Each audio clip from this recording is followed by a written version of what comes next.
مقام بھی بہت بلند و بالا ہے، اس لیے ان کو ملائے اعلیٰ کہتے ہیں۔ تو ملائے اعلیٰ کے وہ فرشتے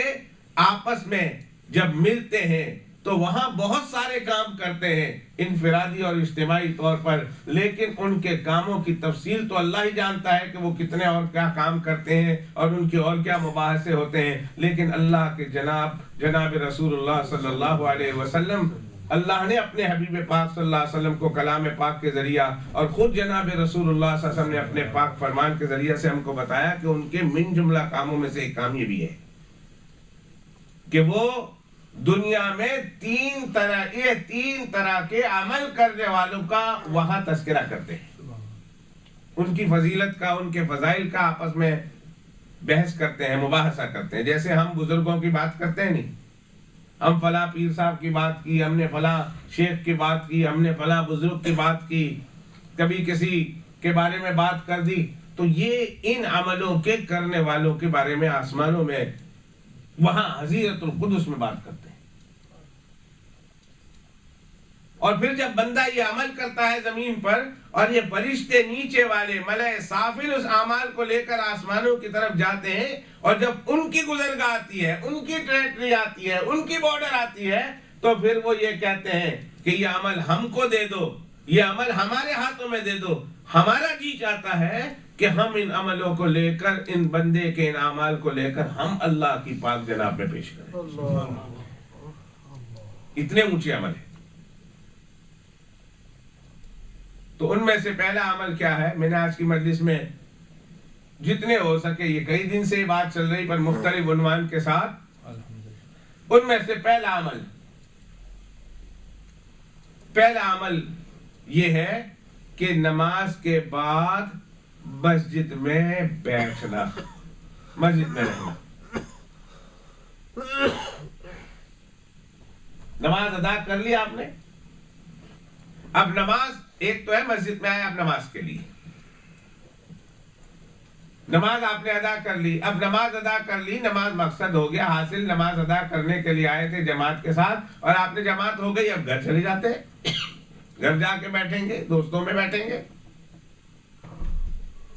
باہر بیٹھیں گے، ادھر ادھر جائیں گے، گھومیں گے، پھریں گے، 100 کام کریں گے یا کوئی خاص کام نہ ہو، ویسے گھر واپس چلے جائیں گے۔ لیکن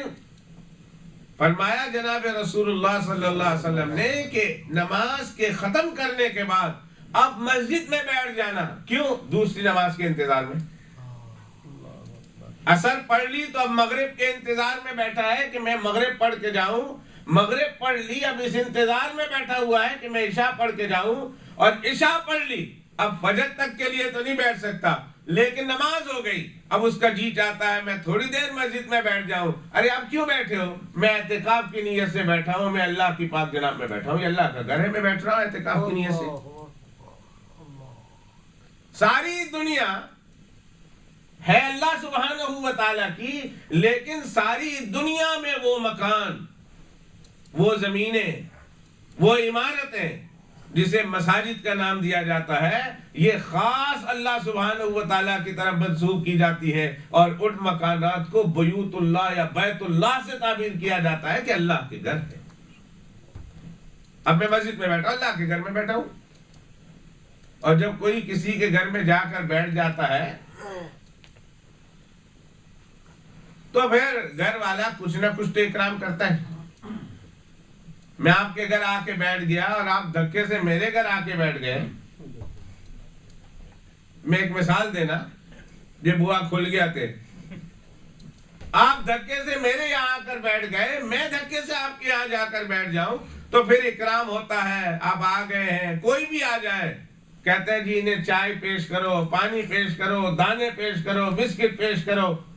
اور ان کے لیے کچھ اور لے آؤ، ان کے لیے کچھ اور لے آؤ، جو کچھ یہ کھا سکتا ہے، جو کچھ گھر میں ہے ان کے سامنے پیش کرو۔ وہ آنے والے مہمان کا اکرام کرتے ہیں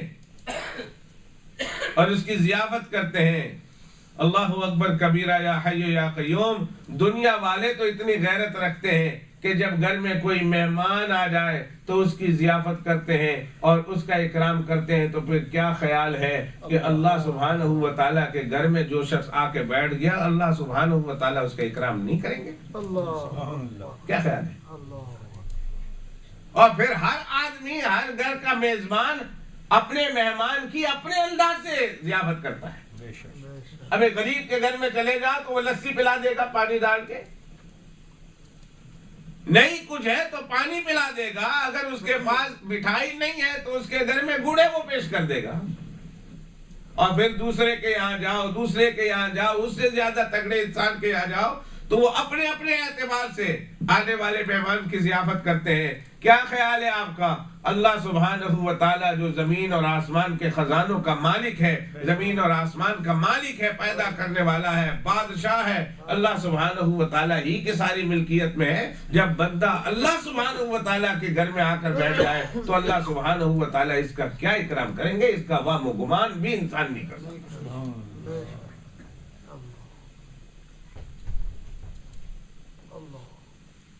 وہ حدیث پاک مجھے یاد آئی، ملا علی قاری رحمت اللہ علیہ نے مرکات شرح مشکات میں روایت نقل کی ہے۔ اب مجھے اس وقت میرے ذہن میں نہیں ہے کس صحابی رضی اللہ تعالیٰ عنہ کے حوالے سے وہ حدیث موجود ہے، لیکن ملا علی قاری رحمت اللہ علیہ نے مرکات شرح مشکات میں حدیث پیش کی۔ فرماتے ہیں کہ اللہ سبحانہ و تعالیٰ کا ارشاد ہے کہ میری زمین میں، ساری زمین میری ہے، میں اس کو اپنی زبان میں پیش کرتا ہوں کہ پوری کی پوری زمین میری ہے، اس کا میں مالک ہوں، لیکن اللہ فرماتے ہیں اس پوری زمین میں میرا گھر اگر تمہیں دیکھنا ہے تو مسجدیں ہیں۔ وہ جتنے بھی زمین میں جتنے بڑے بڑے مکانات ہیں، چاہے وہ پریسیڈنٹ ہاؤس ہو، چاہے وہ پارلیمنٹ ہاؤس ہو، چاہے وہ وائٹ پیلس ہو، چاہے وہ بیکنگم پیلس ہو، چاہے وہ صدام کا محل ہو، چاہے وہ دنیا کے بڑے سے بڑے بادشاہوں کا محل ہو، فرمایا نا یہ سب میری ملکیت ہے، لیکن یہ میرے گھر نہیں ہے۔ میرا گھر تو وہ ہے کہ جسے مسجد کے طور پر متعین کر کے اس کا نام رکھ دیا گیا ہے، چاہے وہ گھاس پھوس کی بنی کیوں نہ ہو۔ اللہ فرماتے ہیں دو جہاں کے بادشاہ کا گھر اس زمین میں المساجد، مسجد ہے۔ میری زمین میں میرے گھر مسجدیں ہیں۔ اور فرمایا جناب رسول اللہ صلی اللہ علیہ وسلم نے، اور میری زیارت کرنے والے، میں ادھر رہتا ہوں، گویا جو شخص مسجد میں آتا ہے وہ میری زیارت کو آتا ہے، اور فرمایا میری زیارت کو آنے والے اور میرے گھر کے لیے زیارت کو آنے والے، میرے گھر کے مہمان بننے والے وہ لوگ ہیں جو مسجد کو آباد کرنے کے لیے آتے ہیں، جو مسجد میں نماز پڑھنے کے لیے آتے ہیں، مسجد کو آباد کرنے کے لیے آتے ہیں۔ فرمایا وہ میرے گھر کے زیارت کرنے والے ہیں۔ اور آگے جناب رسول اللہ صلی اللہ علیہ وسلم کی حدیث سنیے، شاید میرے اور آپ کے لیے اس میں عمل کا کچھ سامان موجود ہو۔ فرمایا جناب رسول اللہ صلی اللہ علیہ وسلم نے، پھر میری زیارت کے لیے جو شخص اپنے گھر سے،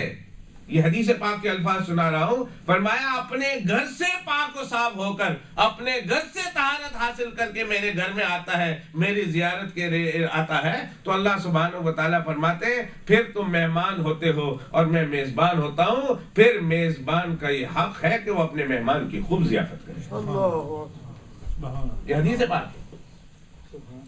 کہ اپنے گھر سے پاک و صاف ہو کر جب تم آتے ہو میرے گھر میں اور میری زیارت کی غرض سے آتے ہو، میرے گھر کی غرض سے آتے ہو، تو فرمایا پھر تم مہمان بن جاتے ہو، میں تمہارا میزبان بن جاتا ہوں، اور پھر دنیا والے میزبان اپنے مہمان کی مہمانی کا حق ادا کرتے، پھر میں رب العالمین بھی میزبان بن کر تمہارے آئے ہوئے مہمانوں کی مہمانی کا حق ادا کرتے۔